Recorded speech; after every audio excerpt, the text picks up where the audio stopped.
लइकन से खर्चा हम करवाइले। कैसे चले की कार्ड फुल व्यवस्था बा हो। पार्लर में जाइए ड्यूटी बढ़ाइए, लइकन से खर्चा हम करवाइले।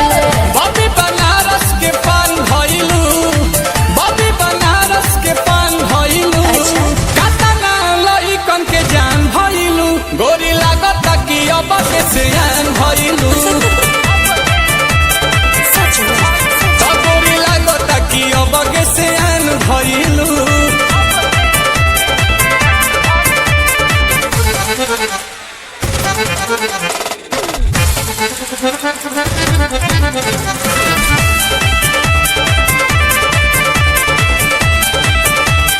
कुछ भी बोलते हो। दिलवा के कहले बारू चोरी हमार तू तो गोरी, टुकुर टुकुर ताकि तोहार ओरी बुझाई।